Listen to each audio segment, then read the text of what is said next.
मैं हूं आपके साथ अंशिका। खबरों की शुरुआत करते हैं और सबसे पहले बड़ी खबर का रुख करेंगे, जहां पर हरियाणा विधानसभा चुनावों के परिणामों से जुड़ी ये बड़ी खबर है। सिरसा की रानिया विधानसभा एक क्षेत्र की मतगणना दोबारा होगी। 9 बूथों की मतगणना दोबारा की जाएगी। कांग्रेस उम्मीदवार ने मतगणना की दोबारा मांग की थी। जिला निर्वाचन अधिकारी ने उम्मीदवारों को सचिवालय बुलाया।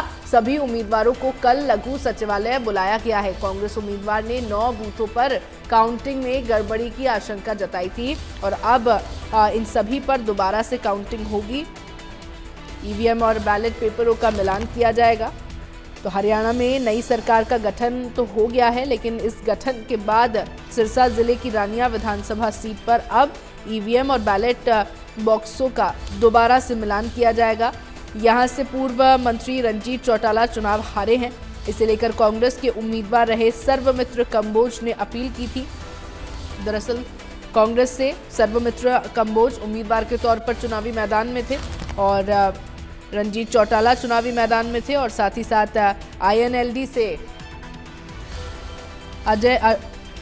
अर्जुन चौटाला यहां पर चुनावी मैदान में थे, जिन्हें जीत भी हासिल हुई थी। तो जिला निर्वाचन अधिकारी की तरफ से कांग्रेस नेता की अपील को स्वीकार करते हुए नोटिफिकेशन जारी कर दिया है। और चलिए सिरसा से मेरे साथ विजय कुमार जुड़ गए हैं, उनका रुख कर लेते हैं। विजय, क्योंकि ये बड़ी घोषणा, बड़ा अनाउंसमेंट कर दिया गया, विधानसभा चुनावों के परिणाम घोषित कर दिए गए, सरकार का गठन भी हो गया, लेकिन फिर भी कांग्रेस उम्मीदवार को संतुष्टि नहीं थी जो रिजल्ट्स इस सीट पर निकलकर सामने आए। ऐसे में रानिया विधानसभा सीट को लेकर ये नोटिफिकेशन जारी किया गया है। कहा जा रहा है कि ईवीएम और बैलेट बॉक्स जो है उनका फिर से मिलान किया जाएगा और काउंटिंग 9 बूथों पर दोबारा होगी।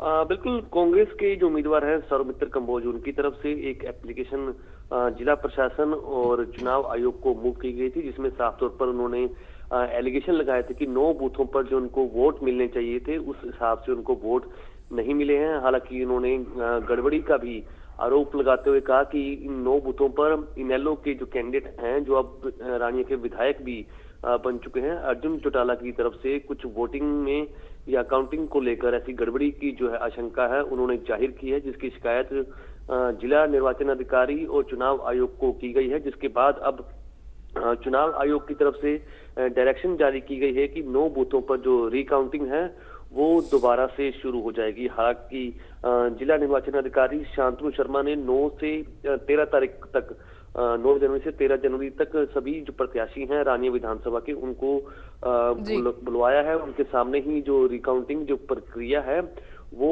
शुरू होगी। उसके बाद ही जो आगे की जो कार्रवाई है वो अमल में लाई जाएगी।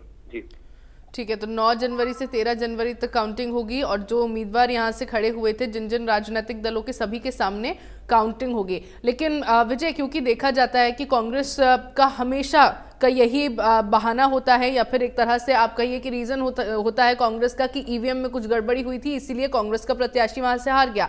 एक बार फिर से यहाँ यही गड़बड़ी की आशंका जताई गई, और क्या ऐसे कारण दिए गए जिसकी वजह से काउंटिंग को लेकर ये नोटिफिकेशन जारी कर दिया गया और अधिकारी तैयार हो गए कि यहाँ पर दोबारा से काउंटिंग कर ली जाएगी?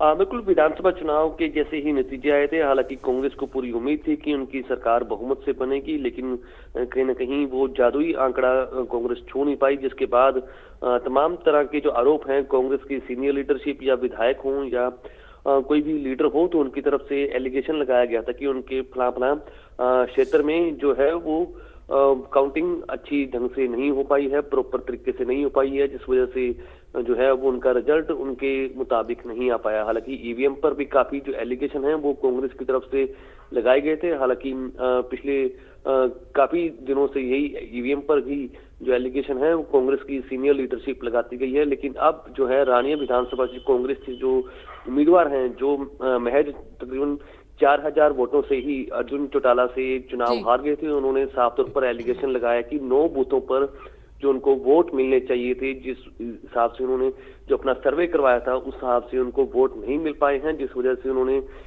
चुनाव आयोग और जिला निर्वाचन आयोग को यहाँ कंप्लेंट फाइल की थी, जिसमें साफ तौर पर चुनाव जो संबंधित वोटिंग की जो है या काउंटिंग की जो है वो गड़बड़ी का आरोप उन्होंने लगाया है, जिसकी जांच अब जिला निर्वाचन अधिकारी ठीक है, द्वारा शुरू की सर्वमित्र जाएगी। कंबोज ने ये आशंका जताई कि 9 बूथों पर गड़बड़ी हुई।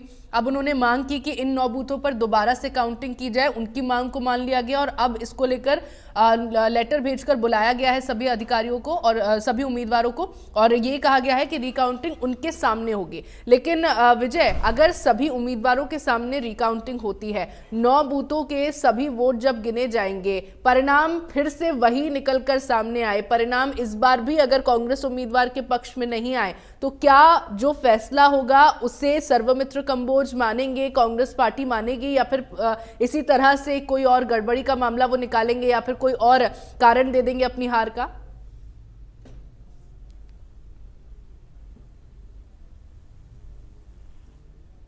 विजय, मेरी आवाज पहुंच पा रही है आप तक?